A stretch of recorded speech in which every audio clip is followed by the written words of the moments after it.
If you're following a more traditional approach to ACL rehab, you're probably focused on the wrong exercises.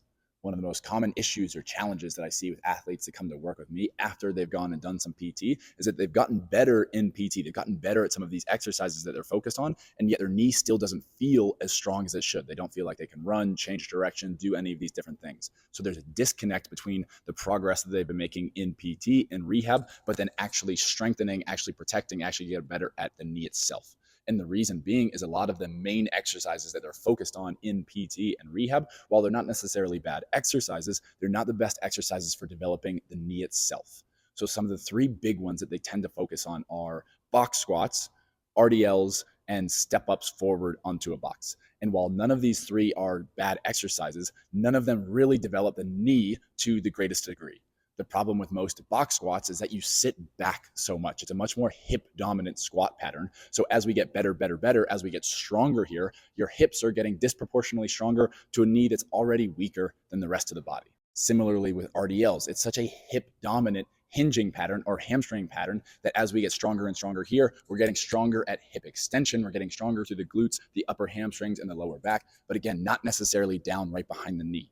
And then same thing with a forward box step up. You get this little bit of a lean, you're stepping forward onto the box. You have this big lean where now you're driving through your hip rather than the knee. So athletes keep coming to me and I can squat all of this weight, I can do all these RDLs, but the knee still feels very weak. And that's because we're loading the wrong areas. We're not developing the knee itself. We're getting stronger through the hips. So we're building up that disproportionate strength between our hips and our knee is even greater because your hips aren't the ones that got injured, your knee was. And so after being immobilized, there's already a big gap in strength between these different areas of the body. And now, unfortunately, we're leaning into this rather than making it better.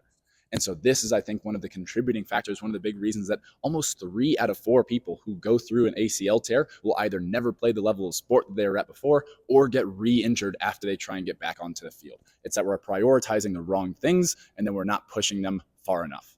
So one of the things that I've learned from Ben Patrick, aka the knees over toes guy, that has helped me been so successful in this field, working with athletes coming back from ACL and other major knee injuries, is that we can manipulate exercise selection by tweaking the actual exercises that we're working on. We can get a much different stimulus, we can load different parts of the body, and we can intentionally program that and develop that to get a much more complete development of the knee itself and then the rest of the body. Definitely check Zach out on social media. If you're recovering from ACL or a soccer player, this is your cheat code. He's one of the early ATGers, became a freak athlete himself, getting unbelievable results. So if we contrast those 3 exercises, instead of a box squat, what we tend to focus on is a squat with the heels elevated or a slantboard squat through a full range of motion. What this is going to do is we're going to develop strength through a greater range of motion. We can take you all the way down. It's also going to be a much more knee dominant squat because we can tend to have a more vertical posture. Knees are going forward more, hips are not going as far back. So I know now that all of the strength I'm building every time I get stronger at that exercise, I'm getting stronger through the knees instead of better at compensating with a different movement pattern. Not only that, but that deep range of motion, this is a little bit of a tangent, but to me, that is a real secret sauce where we can actually strengthen the joint itself, the internal structures, the tendons, the ligaments, the connective tissue. So not only are my muscles getting stronger, not only am I better able to handle forces, but now internally I'm getting stronger as well. And I think this is a big part of the secret sauce of how I've been able to work with over 150 athletes at this point, most of them coming off of multiple ligament injuries, multiple surgeries, the kind of problem children, as I jokingly call them. And even with that group, the group that's been struggling the most, of everyone who's completed their entire protocol with me, we have not had a single athlete that's gotten re-injured or injured their opposite leg in almost 5 years. And I do think this is a big part of it. It's the exercise selection piece that then allows us to develop strength through a more complete, a more full range of motion, but then also building the connective tissue along with that. So slantboard squat versus a box squat. That's why I kind of think that one is superior. And again, not to say that we're never going to do box squats or RDLs. We are. But can we just not make them the key exercise that we are prioritizing, that we're always looking to improve weight? Because if we do, we're looking at building strength the wrong way. So instead of an RDL, we then tend to prioritize a Nordic hamstring curl. It is a much, much more knee dominant hamstring exercise. You're going to feel that working all the way down in those lower hamstrings, right behind the knee, right where those kind of hamstring tendons are, right where that ACL inserts into the tibia. So it is a phenomenal exercise for shielding and protecting that ACL as we get back into sport. Obviously with ACL rehab, quads are king, but hamstrings are next. And so the stronger we can be there, but in a more knee dominant pattern like the Nordic, it is something that's going to definitely help with sprint speed. This is how I've helped some athletes get lifetime speed PRs, literally just 8 months post ACL surgery, is because we can focus on, again, slightly different exercises here, and it's going to protect and shield that ACL just a little bit.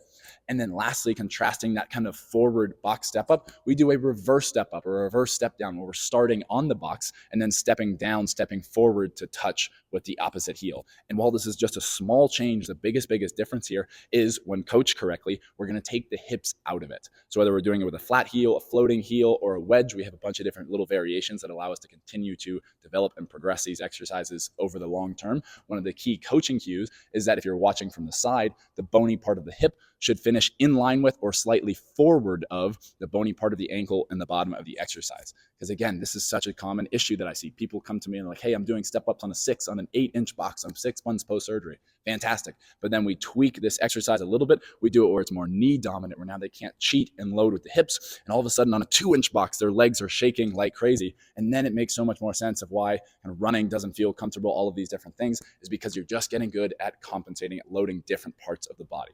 And so this is such an issue, because it can help you feel like you're actually progressing, when really we're just making the gap between different parts of our body even greater. And so these are just simple examples of how small tweaks can make a big difference in the outcome, in the progress of your ACL rehab. And so those are just 3 examples, but those are some of the key exercises, some of the key differences between how I train people versus a more conventional kind of mainstream approach. And so if that makes a little bit of sense to you, I have a free breakdown going over the 4 key exercises that I prioritize and program with all of my ACL athletes, exactly how I coach and cue them, some of the common mistakes to watch out for, how I program them, how I progress them over a single session, but then over the long term as well for a full rehab. That's a completely free 1-hour breakdown where I literally walk you through that exactly like I was coaching you in person. So if you want, you can check that out here. Otherwise, this channel is going to be all about how to upgrade and improve your rehab so that you can get back on the field as quickly as possible, but most importantly, as safely as possible. So many athletes run into issues getting through their rehab, getting back onto the pitch. I don't want you to be one of them.